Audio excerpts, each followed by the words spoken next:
আজি আৰু এটা বৰ স্পৰ্শকাতৰ ঘটনা ঘটিল যেটো কথাৰ ওপৰত অকনমান এটা অ্যাৱাৰনেছ গঠন কৰাটো জৰুৰী বুলি ভাবি এই ভিডিঅটো বনালো বিষয়টো মাহবুবুল হকৰ গ্ৰেপ্তাৰ ইউএছটিএমৰ চেঞ্চেলৰ মাহবুবুল হকক জুৱা নিশা অসম আৰক্ষীয়ে গ্ৰেপ্তাৰ কৰিছে এই সম্পৰ্কত বিভিন্ন ক্ৰিয়া প্ৰতিক্ৰিয়া হৈ আছে ভাবিলো যে এই কথাটো অকনমান ৰাজহুৱাকৈ আলোচনা কৰাৰ প্ৰয়োজন আছে বহুতে মাহবুবুল হক ডাঙৰীয়াৰ ওপৰত অসমৰ মাননীয় মুখ্যমন্ত্ৰী ডক্টৰ হিমন্ত বিশ্ব শৰ্মা ডাঙৰীয়াই প্ৰতিশোধ লোৱা বুলি কৈ আছে প্ৰতিশোধ হয় নহয় এটো সময়ত প্ৰমাণ হ'ব কিন্তু বিষয়টো সম্পৰ্কত অলপ ক্ৰিয়া প্ৰতিক্ৰিয়া হৈছে কোৱা হৈছে যেটো বাতৰি তেতিয়ালৈকে পালো যে ইআৰডি ফাউণ্ডেশ্যনে কিছুমান ছাত্ৰ ছাত্ৰীক পৰীক্ষাত পাছ কৰোৱাই দিম বুলি কৰিমগঞ্জ জিলালৈকে লৈ গৈছিল তাত নি পেলাই তেওঁলোকক উপযুক্ত সুবিধাটো দিব নোৱাৰিলে তেওঁলোকে যেটো কৈছিল বা যেটো বিচাৰিছিল সেইটো দিব নোৱাৰিলে আৰু কি ছাত্ৰ ছাত্ৰীবোৰে প্ৰতিবাদ কৰিলে আৰু তাৰ পিছত জুৱা নিশা মাহবুবুল হক ডাঙৰীয়া গ্ৰেপ্তাৰ কৰিছে সাধাৰণতে কি হয় যদি কোনোবা কলেজ ইউনিভাৰ্সিটি তেনেকুৱা ধৰণৰ ঘটনা প্ৰতাৰণামূলক ঘটনাবোৰ ঘটে তেতিয়া হলে ঘটিছে আমাৰ ইভেন গুৱাহাটী ইউনিভাৰ্সিটিটো ঘটিছে অন্যান্য চৰকাৰী বিশ্ববিদ্যালয়তো ঘটে প্ৰাইভেট বিশ্ববিদ্যালয়বিলাকতো ঘটেই স্কুলবিলাকতো ঘটেই তো মানে গুৱাহাটী আইডলতে ঘটনাটো ঘটিছে তো এনেকুৱা ঘটনাত কনসাৰ্ন অফিচাৰজনৰ এগেইনষ্টত একচন লোৱা হয় তেওঁক লাগিলে গ্ৰেপ্তাৰেই কৰোৱা হোক কিন্তু কনসাৰ্ন অফিচাৰবিলাকক গ্ৰেপ্তাৰ কৰোৱা হয় একেবাৰে চেঞ্চেলৰ পৰ্যায়ৰ বিষয়া এগৰাকীক মানে বিষয়া নহয় চেঞ্চেলৰ আচলতে চেঞ্চেলৰ ইজ এন অথৰিটি চেঞ্চেলৰ গ্ৰেপ্তাৰ কৰাৰ ঘটনা সাধাৰণতে ঘটা আমি নেদেখো আৰু প্ৰতিশোধ বুলি ভাবাৰ থল আছে এটোই যে হিমন্ত বিশ্ব শৰ্মা ডাঙৰীয়াই আজি বহুত দিনৰ পৰা মাহবুবুল হক ডাঙৰীয়াক টাৰ্গেট কৰি আহিছিল আপোনালোকৰ মনত পৰিব ঘটনাটো আগষ্ট 2024 চনৰ আগষ্ট মাহত গুৱাহাটীত ডাঙৰ ফ্লাড হৈছিল মানে কৃত্ৰিম বানপানী মুখ্যমন্ত্ৰী ডক্টৰ হিমন্ত বিশ্ব শৰ্মা ডাঙৰীয়াই সেই কৃত্ৰিম বানপানীৰ কাৰণে মাহবুবুল হক ডাঙৰীয়াৰ ইউএছটিএম খন দায়ী বুলি ৰাজহুৱাকৈ ঘোষণা কৰিছিল প্ৰকাশ কৰিছিল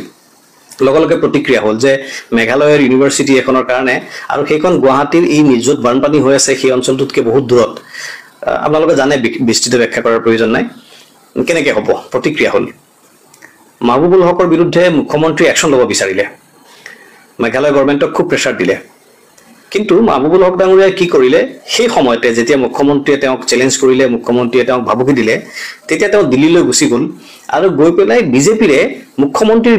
বিপৰীত শিবিৰৰ এটা শক্তিশালী মানে এটা শক্তিক এটা গ্ৰুপক তেওঁ সাক্ষাৎ কৰি আমি যেটো কথা জানিছো মুখ্যমন্ত্ৰীৰ কথাটোক চ্যালেঞ্জ হিচাপে লৈ তেওঁ মেডিকেল কলেজৰ পাৰমিশনটো নেশনাল মেডিকেল কাউন্সিলৰ পৰা লৈ আহিলে মুখ্যমন্ত্ৰীয়ে কৈছিল যে তেওঁক মেডিকেল কলেজ খুলিবলৈ দিয়া নহব কিন্তু তেওঁ লৈ আহিলে আনি পেলাই বৰ্তমানে আমি জনাত ইউএছটিএম মেডিকেল কলেজৰ অলৰেডি পাঠদান আৰম্ভ হৈ গ'ল এটো মুখ্যমন্ত্ৰীৰ কাৰণে এটা বৰ আত্মসন্মানৰ মানে বিষয় বুলি মানুহে কোৱাকৈ কৰিছে আৰু তাৰ পিছত এই ঘটনা বুলি মানুহবোৰে কৈ আছে আমি তেতিয়াই কৈছিলো যে মাহবুবুল হক ডাঙৰীয়াক মুখ্যমন্ত্ৰীয়ে বেয়া কিয় পালে বেয়া সম্ভৱত এই কাৰণে যে জানুৱাৰী মাহত 2024 চনৰ জানুৱাৰী মাহত যেতিয়া ৰাহুল গান্ধী অসমলৈ আহিছিল তেতিয়া ৰাহুল গান্ধী অহাৰ ন্যায় যাত্ৰাৰ সময়ত ৰাহুল গান্ধীৰ এখন সভা ইউএছটিএমত কৰাৰ কথা আছিল ইউএছটিএমক পাৰমিশন দিব নালাগে বুলি বিজেপিৰ ফালৰ পৰা হেঁচা দিয়াৰ পিছতো মাহবুবুল হক ডাঙৰীয়াই পাৰমিশন দিছিল আৰু তাৰ পিছত বহুত বেছি হেঁচাত তেওঁ সেই পাৰমিশন কেনসেল কৰিলে কিন্তু ইউএছটিএমৰ সন্মুখত কেইবা হাজাৰ ল'ৰা ছোৱালী ইউএছটিএমৰ পৰা ওলাই আহি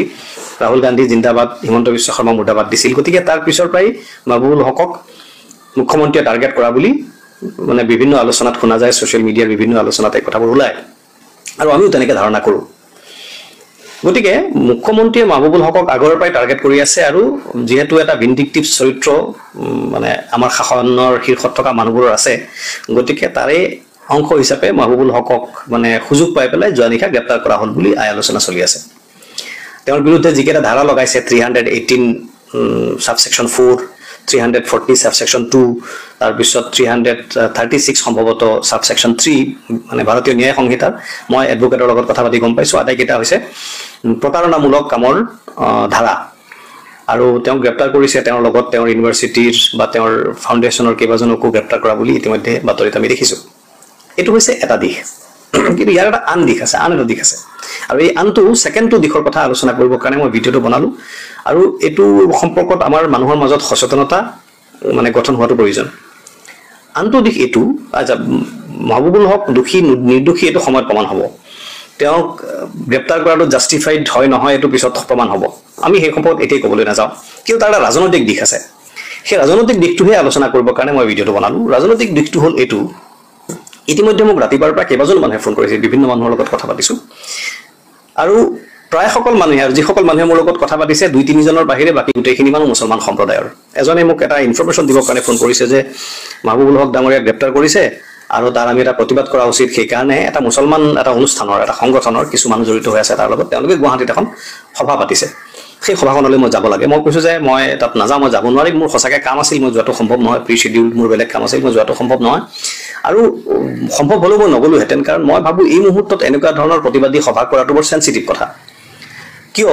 এই কথাটোকে পাতিব বিচাৰিছোঁ মই যে আপোনালোকে সকলোৱে নিশ্চয় মন কৰিছে যে অসমত এটা সাম্প্ৰদায়িক পৰিৱেশ সৃষ্টি কৰিবৰ কাৰণে বিজেপি দলৰ ফালৰ পৰা হিমন্ত বিশ্ব শৰ্মা ডাঙৰীয়াৰ নেতৃত্বত এই কামবিলাক চলি আছে আজমল নাই এতিয়া মাৰ্কেটত গতিকে 2026 চনৰ ইলেকশ্যনত আজমলৰ ভয় দেখুৱাবৰ কোনো সুবিধাও নাই আৰু আজমলৰ দৰে আন কোনো ফেচো এতিয়া মাৰ্কেটত এভেইলেবল নহয় যিখন ফেচক দেখুৱাই 26 নিৰ্বাচনৰ বতৰ গৰম কৰিব পাৰি আৰু আপোনালোক সকলোৱে জানে উজনিৰ পৰা নামনিলৈ সকলোতে চৰকাৰৰ বিৰুদ্ধে এণ্টি ইনকামবেঞ্চি খুব ষ্ট্ৰং উজনি অসমত বিজেপিৰ অৱস্থা ইমানেই বেয়া যে তাক সেই ডিজাষ্টাৰ মেনেজ কৰিবৰ কাৰণে মুখ্যমন্ত্ৰীয়ে নিজা উদ্যোগত এতিয়া মাহত চাগে এদিন নে দুদিন তেওঁ ডিব্ৰুগড়ত মুখ্যমন্ত্ৰীৰ অফিচ যেটো নতুনকৈ বনাইছে এটা অফিচ বনাবলগীয়া হ'ল মুঠতে ডিব্ৰুগড়ত মুখ্যমন্ত্ৰীৰ এটা সুকীয়া কাৰ্যালয় বনাবলগীয়া হ'ল অসমৰ ভাৰতবৰ্ষৰ আন কোনো ৰাজ্যত জম্মু কাশ্মীৰক বাদ দি আন কোনো ৰাজ্যত তেনেকুৱা উদাহৰণ আছে বুলি মই নাজানো যে মুখ্যমন্ত্ৰীৰ দুটা কাৰ্যালয় মই নাজানো এটা জম্মু কাশ্মীৰত আছে এটা জম্মুত আৰু এটা শ্ৰীনগৰত অসমৰ মুখ্যমন্ত্ৰীয়ে দুটা কাৰ্যালয় বনাইছে এটা গুৱাহাটীত এটা ডিব্ৰুগড়ত আৰু ডিব্ৰুগড়ৰ মাহত তেওঁ এটা নে দুটা দিন কাৰ্যালয় কৰে কেৱল সেয়াই নহয় ডিব্ৰুগড় মানে উজনি অসমৰ কাৰণে সুকীয়া বাজেট উজনি অসমৰ কাৰণে সুকীয়া সুবিধা আৰু কিবা কিবি ওলাই আছে আৰু ৰেগুলাৰ তেওঁ উজনিত গৈ থকা ইত্যাদি কামবিলাকে এই কথাটোকে ৰাজনৈতিকভাৱে অনুকিয়াই যে মুখ্যমন্ত্ৰীয়ে খুব মানে আশংকা প্ৰকাশ কৰিছে তেওঁ গম পাইছে যে উজনিত তেওঁলোকৰ দলৰ অৱস্থা বেয়া গতিকে উজনিৰ মানুহৰ মতামত উজনি মানুহৰ সমৰ্থন আদায় কৰিব লাগিব সেইকাৰণে উজনিত তেওঁ সৰ্বশক্তি প্ৰয়োগ কৰিছে গতিকে এনেকুৱা এটা অৱস্থাত উজনিৰ মানুহক মানে মুছলমানৰ বিৰুদ্ধে ভয় দেখুৱাবৰ কোনো উপায় নাই সাম্প্ৰদায়িক শক্তিৰ মানে মুছলমান সাম্প্ৰদায়িক শক্তিৰ বিৰুদ্ধে ভয় দেখুৱাৰ কোনো উপায় নাই মৌলবাদীৰ ভয় দেখুৱাৰ কোনো উপায় নাই যেটো 16 চনৰ আৰু 21 চনৰ নিৰ্বাচন হিমন্ত বিশ্ব শৰ্মা ডাঙৰীয়াৰ নেতৃত্বত বিজেপিয়ে কৰিছিল গতিকে 26 ৰ আগে আগে সাম্প্ৰদায়িক পৰিৱেশ এটা অসমত সৃষ্টি কৰিবই লাগিব নহলে বিজেপিৰ মানে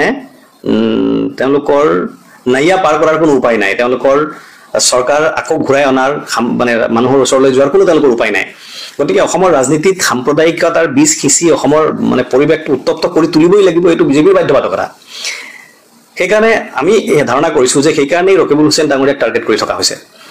কিন্তু ৰকিবুল হুছেইনক টাৰ্গেট কৰি বিজেপি সফল নহ'ল হিমন্ত বিশ্ব শৰ্মা ডাঙৰীয়াৰ যিটো চিন্তা সেই চিন্তাটো সফল নহ'ল তাৰ আগতে গৌৰৱ গগৈ ডাঙৰীয়াক টাৰ্গেট কৰিলে গৌৰৱ গগৈ ডাঙৰীয়াক কৰা টাৰ্গেটো সফল নহ'ল তাতো বুমেৰাং হ'ল বেকফায়াৰ কৰিলে গৌৰৱ গগৈ ডাঙৰীয়া আৰু তেওঁৰ সহধৰ্মিনীক যিটো টাৰ্গেট কৰাৰ ঘটনা ঘটিল সেইটো বেকফায়াৰ কৰিলে হিমন্ত বিশ্ব শৰ্মা ডাঙৰীয়াই এবাৰ মানে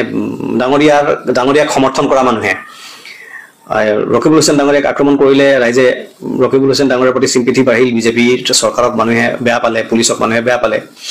বাই দ্য টাইম এপিএছচিৰ কাহিনীটো আহিল এপিএছচিৰ বিপ্লৱ শৰ্মা ডাঙৰীয়াৰ কমিটিৰ তদন্ত প্ৰতিবেদন ৰাজহুৱা কৰা হ'ল কিন্তু ৰাজহুৱা কৰাৰ লগে লগে সেইটো বুমেৰাং হ'ল সেইটোৱে দেখা গ'ল যে বিজেপিৰ দলে বা বিজেপি দলৰ চৰকাৰে হিমন্ত বিশ্ব শৰ্মা ডাঙৰীয়াই এইটোক লৈ ৰাজনীতি কৰিছে স্পষ্টভাৱে যিসকল প্ৰকৃততে ইনভলভ মানুহ সেইসকলৰ বিৰুদ্ধে ব্যৱস্থা নলৈ সেইসকলৰ কথা আলোচনা নকৰি অন্য মানুহৰ কথা আলোচনা কৰা হৈছে গতিকে চাৰিওফালে বুমেৰাং হ'ল এনেকুৱা অৱস্থাত আৰু এটা ইম্পৰ্টেণ্ট কথা ইয়াত কৈ লওঁ আচলতে এডভান্টেজ আছাম আহি আছে 4 দিন মান আছে বাকী 4 দিন নে 3 দিন বাকী আছে এডভান্টেজ আছামৰ আগে আগে অসমৰ পৰিৱেশ ৰাজনৈতিকভাৱে উত্তপ্ত কৰাটো উচিত নহয় কথাটো মুখ্যমন্ত্ৰী ডাঙৰীয়াই নিজেই জানে কাৰণ এইটো এটা বৰ ভাল ইভেন্ট পৃথিৱীৰ বিভিন্ন দেশৰ পৰা মানুহ আহিব ভাৰতৰ অন্য ৰাজ্যৰ পৰা মানুহ আহিব ইনভেষ্টৰসকল আহিব তেওঁলোকে যদি ভাল পায় নিশ্চয় ইনভেষ্ট কৰিব এনেকুৱা সময়ত অসমৰ ৰাজনৈতিক পৰিৱেশ উত্তপ্ত হ'লে ইনভেষ্টৰসকলে বেয়া পাব তেওঁলোক আগবাঢ়ি নাহিব এই কথাটো জনাৰ পিছতো হিমন্ত বিশ্ব শৰ্মা ডাঙৰীয়াই কিয় মাহবুবুল হক ডাঙৰীয়াক গ্ৰেপ্তাৰ কৰালে মোৰ ধাৰণা যে মাহবুবুল হক ডাঙৰীয়াক গ্ৰেপ্তাৰ কৰোৱাটো এটা প্ৰতীকহে আচল কথাটো হৈছে অসমত এটা সাম্প্ৰদায়িক পৰিৱেশ সৃষ্টি কৰিব লাগিব আৰু সাম্প্ৰদায়িক পৰিৱেশ এফালৰ পৰা নহয় যেনেকে আচ্ছা আৰু এটা কথা আপোনালোক সকলোৱে জানে আজি আকৌ ৰিপিট কৰিছো যে অসমত বহুত চেষ্টা কৰিও বিজেপি দলৰ চৰকাৰে সাম্প্ৰদায়িক পৰিৱেশ সৃষ্টি কৰিব পৰা নাই হিমন্ত বিশ্ব শৰ্মা ডাঙৰীয়াই সাম্প্ৰদায়িক পৰিৱেশ সৃষ্টি কৰিব পৰা নাই কাৰণ বিজেপি দলৰে আধাতকৈ বেছি মানুহ সাম্প্ৰদায়িক নহয় এনেকুৱা অৱস্থাত অসমখনটো সাম্প্ৰদায়িক ৰাজ্য নহয় অসমত সাম্প্ৰদায়িক পৰিৱেশ কৰাৰ কোনো সুযোগেই নাই সেইকাৰণে বহুত চেষ্টা কৰি তেওঁলোকে অসমখনক সাম্প্ৰদায়িক কৰিব পৰা নাই এনেকুৱা অৱস্থাত মুছলমানৰ বিৰুদ্ধে ভয় খুৱাব লাগিব মুছলমানক উত্তেজিত কৰিব লাগিব মূল কথাটো হৈছে মুছলমানৰ বিৰুদ্ধে অমুছলমানক ভয় খুৱাবলৈ হ'লে সংখ্যালঘুৰ বিৰুদ্ধে বা সংখ্যালঘুৰ ওপৰত সংখ্যাগুৰুৰ ক্ষোভ সৃষ্টি কৰিবৰ কাৰণে সংখ্যালঘুৰ ওপৰত সংখ্যাগুৰুৰ মনত খং উঠাবৰ কাৰণে সংখ্যালঘুসকলক ইনষ্টিগেট কৰিব লাগিব কথাটো বুজি পাব তেওঁলোকক প্ৰৰোচিত কৰিব লাগিব মই ভাবো মাহবুবুল হক ডাঙৰীয়াক মানে গ্ৰেপ্তাৰ কৰা ৰকিবুল হুছেইন ডাঙৰীয়াৰ বিৰুদ্ধে এইটো কৰা কাৰণ ৰকিবুল হুছেইন ডাঙৰীয়াক বেয়া পোৱা বহুত সংখ্যালঘু মানুহ আছে মুছলমান মানুহ আছে বহুত মানুহ আছে তেওঁ জনপ্ৰিয় মুছলমান মানুহ নহয় ৰকিবুল হুছেইন ডাঙৰীয়া তেখেতক বেয়া পোৱা মানুহ আছে গতিকে ৰকিবুল হুছেইনক মানে কি কয় এনেদৰে মানে অপমানিত কৰি বিজেপিৰ বা হিমন্ত বিশ্ব শৰ্মা ডাঙৰীয়াৰ উদ্দেশ্য সফল হোৱা নাই সেইকাৰণে এনেকুৱা এজন মানুহ লাগিব যাৰ প্ৰতি সকলোৰে চিম্পেথি আছে সেইকাৰণে মই ভাবিছো যে আমাৰ মাহবুবুল হক ডাঙৰীয়াক টাৰ্গেট কৰিছে যে মাহবুবুল হক ডাঙৰীয়াক টাৰ্গেট কৰিলে কি হ'ব মুছলমান মানুহে বেয়া পাব সংখ্যালঘু মানুহে বেয়া পাব প্ৰতিক্ৰিয়া সৃষ্টি হ'ব আজি যিখন সভা মোক এজন মানুহে ফোন কৰি নিমন্ত্ৰণ দিছিলে তেনেকুৱা ধৰণৰ সভা হ'ব প্ৰতিবাদী কাৰ্যসূচী হ'ব ছ'চিয়েল মিডিয়াত মুছলমান মানুহে মুছলমান ল'ৰা ছোৱালীয়ে খুব লেখামেলা কৰিব প্ৰতিবাদী লেখামেলা কৰিব উগ্ৰ কথা ক'ব ফলত কি হ'ব তেওঁলোকৰ যিটো আৰ্মি তেওঁলোকৰ যিটো সাম্প্ৰদায়িক পৰিৱেশ সৃষ্টি কৰিবৰ কাৰণে যিটো আৰ্মি তেওঁলোকে পুহি ৰাখিছে সেই আৰ্মিটোৱে কাউণ্টাৰ কৰিব ফলত এইফালৰ পৰা যাব সেইফালৰ পৰা হ'ব অসমত এটা সাম্প্ৰদায়িক পৰিৱেশ সৃষ্টি হ'ব সেইকাৰণে মই এই ভিডিঅ'টো বনোৱাৰ মোৰ উদ্দেশ্যটো হ'ল মুছলমান সম্প্ৰদায়ৰ মানুহক মই অনুৰোধ কৰিব খুজিছোঁ সেইখিনি অনুৰোধ কৰাৰ আপোনালোকক পৰামৰ্শ দিয়াৰ আপোনালোকক আহ্বান কৰাৰ মোৰ ইমান যোগ্যতা নাই মই সেইটো পৰ্যায়ৰ ডাঙৰ মানুহ নহয় কিন্তু অৰ্ডিনাৰী এজন সাধাৰণ মানুহ হিচাপে সাধাৰণভাৱে ৰাজনীতি বুজি পোৱা মানুহ হিচাপে মই সকলোকে এটা অনুৰোধ কৰিব খুজিছোঁ আপোনালোক চাইলেণ্ট থাকক মনে থাকক এই সম্পৰ্কত ছ'চিয়েল মিডিয়াত কোনো ধৰণৰ লেখামেলা এই ধৰণত কোনো প্ৰতিবাদ এইবোৰত আপোনালোক নাযাব কাৰণ যি হ'ব আইনৰ জৰিয়তে হ'ব আইনৰ ওচৰত তেওঁলোক নিশ্চয় যাব বেইল পিটিশ্যন মুভ কৰিব আইনৰ বিচাৰ হ'ব যদি তেওঁ দোষী শাস্তি হ'ব যদি তেওঁ নিৰ্দোষী তেওঁ ওলাই আহিব কিন্তু এই মুহূৰ্তত যদি এই কথাবিলাকক লৈ আৰু এটা বস্তু দেখিছোঁ জুবেৰে নাম তেওঁ হৈছে যুৱ কংগ্ৰেছৰ সভাপতি তেওঁক আজি আটক কৰা বুলি মই অলপ আগতে বাতৰিত দেখা পালোঁ একে সময়ত যিদিনাখন হেৰিক আটক কৰিছে গ্ৰেপ্তাৰ কৰিছে মাহবুবুল হক ডাঙৰীয়াক একেদিনে জুবেৰ নাম ডাঙৰীয়াকো আটক কৰিছে তাৰমানে আপোনালোকে গোটেই দৃষ্টিভংগীটো বুজি পাব মেচিনাৰী গভৰ্ণমেণ্ট মেচিনাৰীৰ দৃষ্টিভংগীটো আপুনি বুজি পাব কাইলৈ একে ঘটনা মোৰ লগতো হ'ব পাৰে আপোনাৰ লগতো হ'ব পাৰে সেইকাৰণে বিশেষকৈ এই কথাটো মই মুছলমান সম্প্ৰদায়ৰ মানুহক ডেকা ল'ৰা ছোৱালীখিনিক ক'ব খুজিছোঁ যে প্ৰতিক্ৰিয়া প্ৰকাশ কৰোঁতে আপোনালোক সাৱধান হ'ব মুছলমান মানুহৰ ল'ৰা ছোৱালীবোৰ মই দেখিছোঁ সাধাৰণতে বেছি ইম'চনেল খুব বেছি ৰিয়েক্ট কৰি দিয়ে একদম ৰিয়েক্ট কৰিব নালাগে মই বহুত আগতে এবাৰ এদিন এটা কথা প্ৰসংগত এটা ভিডিঅ'ত কৈছিলোঁ যে যিমান পাৰে পঢ়া শুনা কৰক ব্যৱসায় কৰক চাকৰি বাকৰি কৰক যি কৰে কৰক টকা পইচা আৰ্ণ কৰক ল'ৰা ছোৱালীক পঢ়াওক নিজকে বৌদ্ধিকভাৱে আৰু আৰ্থিকভাৱে শক্তিশালী আৰু প্ৰতিষ্ঠিত কৰক এইবোৰ ৰাজনৈতিক ধুমুহা আহিব যাব এইবোৰ ৰাজনৈতিক ধুমুহাত আপোনালোকৰ নিজৰ মন মগজু বেয়া নকৰিব আৰু মই হিন্দু মুছলমান উভয় সম্প্ৰদায়ৰ সকলো মানুহকে ক'ব খুজিছোঁ যে বিজেপি দলে যি ধৰণে অসমখনক একেবাৰে আৰ্থিকভাৱে বিধ্বস্তপ্ৰায় অৱস্থা কৰি পেলাইছে 1 লাখ উদ্যোগ বন্ধ হৈ যোৱা বুলি মানে ক্ষুদ্ৰ উদ্যোগ বন্ধ হৈ যোৱা বুলি মই বাতৰিত আজি দেখিলোঁ 1 লাখ ক্ষুদ্ৰ উদ্যোগ বন্ধ হৈ গৈছে গভৰ্ণমেণ্টৰ কোনো ইনিচিয়েটিভ নাই ফৰেন ইনভেষ্টমেণ্ট আনিবৰ কাৰণে কাম কৰি আছে কৰক ভাল কথা আমাৰ খুব ইচ্ছা আছে সহযোগিতা আছে ফৰেন ইনভেষ্টমেণ্ট আহিব লাগে কিন্তু আমাৰ উদ্যোগীবিলাকৰ যিবিলাকৰ দোকান বন্ধ হৈ গৈছে যিবিলাকৰ ব্যৱসায় বন্ধ হৈ গৈছে সৰু সুৰা উদ্যোগ বন্ধ হৈ গৈছে সেইবিলাককো ইনচেণ্টিভ দিব লাগে সহায় সহযোগিতা কৰিব লাগে সেইবোৰৰ খবৰ নাই এনেকুৱা এটা পৰিৱেশত 26ৰ বিধানসভা নিৰ্বাচনত বিজেপি ভীষণ প্ৰত্যাহ্বানৰ মুখত পৰিব আৰু বিৰোধী ঐক্যবদ্ধ হ'ব আপোনালোক নিশ্চিত থাকক মই যিমান দূৰলৈকে জানো গম পাওঁ বুজি পাওঁ বিৰোধী ইউনাইটেডলি ইলেকশ্যন খেলিব আৰু বিৰোধীয়ে ইউনাইটেডলি ইলেকশ্যন খেলিলে বিজেপিক প্ৰতিৰোধ কৰাটো তেওঁলোকক ক্ষমতাৰ পৰা অপসাৰণ কৰাটো সম্ভৱ বৰ টান কাম নহ'ব আৰু সেইটো হ'বলৈ গৈ আছে সেই পৰিৱেশটো আনিবলৈ হ'লে 26ৰ নিৰ্বাচনত বিৰোধীয়ে বিজেপিৰ চৰকাৰখনক উফৰাবলৈ হ'লে ৰাইজৰ সহযোগিতাৰ প্ৰয়োজন আপোনালোকৰ আস্থা বিজেপিৰ প্ৰতি প্ৰদৰ্শন মানে নকৰাৰ যিটো মানসিকতা যিটো চিন্তা সেইটো যাতে আপোনালোকে ৰাজহুৱাকৈ একদম হুলস্থুল কৰি নিদিয়ে এই কথাখিনিকে ক'বৰ কাৰণে ভিডিঅ'টো বনালোঁ যদি মই কিবা ভুল কৈছোঁ যদি মোৰ তথ্যগত কিবা ভুল হৈছে অনুগ্ৰহ কৰি আপোনালোকে মোক শুধৰাই দিব এই কথাখিনি মই একেবাৰে জনস্বাৰ্থত মই মোৰ নিজৰ চিন্তা মনলৈ যিখিনি কথা আহিছে সেইখিনি অনুসৰি কৈছোঁ যদি আকৌ কৈছোঁ ভুল হ'লে মোক আপোনালোকে শুধৰাই দিব আৰু মই আজিকালি ক'বলৈ আৰম্ভ কৰিছোঁ মোৰ ভিডিঅ' মই যেতিয়া ৰিলিজ কৰোঁ লগে লগে IT সেলে খুব ৰিপৰ্ট মাৰি পেলাই ৰিকমেণ্ডেশ্যনটো বন্ধ কৰোৱাই দিয়ে ফেচবুকৰ বা ছ'চিয়েল মিডিয়াৰ অন্যান্য প্লেটফৰ্মৰ দ্বাৰা ফলত ফেচবুকে বা ইউটিউবে ৰিকমেণ্ড নকৰে আৰু মোৰ ভিডিঅ' ষ্টপ হৈ যায় বন্ধ হৈ যায় গতিকে আপোনালোকে যিমান পাৰে শ্বেয়াৰ কৰিব যিমান পাৰে লাইক কৰিব কমেণ্ট কৰিব তেতিয়াহে আমি কোৱা কথাখিনি আপোনালোকৰ ওচৰলৈ পৌঁছোৱাত আমাৰ সুবিধা হ'ব সকলোকে ধন্যবাদ জনাইছোঁ